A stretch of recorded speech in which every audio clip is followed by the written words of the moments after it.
কিছু মানুষ জানে আমরা তাদের ছেড়ে কোথাও যাব না, আর জানে বলেই হয়তো তারা আমাদের অতটা আগলে রাখে না, এমনভাবে অবহেলা করে যেন আমরা না থাকলেই তাদের শান্তি। ঠিক এই কবিতার লাইনগুলোর মতোই একজন আপুর গল্প ছিল। দীর্ঘ 1 বছর 3 মাস 20 দিনের অপেক্ষা। যে মানুষটার সাথে প্রতিদিন কথা হতো, যার সাথে বিশেষ দিনগুলো কাটাতো, হঠাৎ 4ই সেপ্টেম্বর 2024 সালে সব যেন ওলট পালট হয়ে গেল।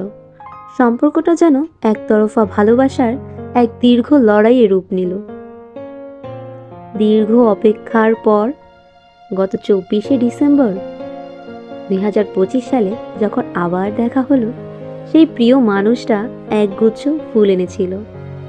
আপু চেয়েছিল সেই শুকিয়ে যাওয়া ফুলগুলো দিয়ে রজনীগন্ধা আর গোলাপের রেশমাখা রেজিনের চুড়ি বানিয়ে নিতে।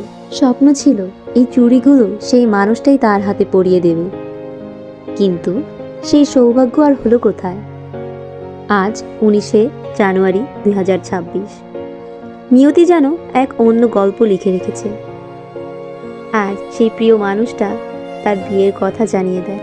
ফুলগুলো এখন চুরি হয়ে স্মৃতি হয়ে থাকবে ঠিকই, কিন্তু সেই হাতে পরিয়ে দেওয়ার সৌভাগ্য আর হবে না। এভাবেই কিছু প্রাপ্তি বিচ্ছেদের চেয়েও বেশি দামি হয়ে থাকে।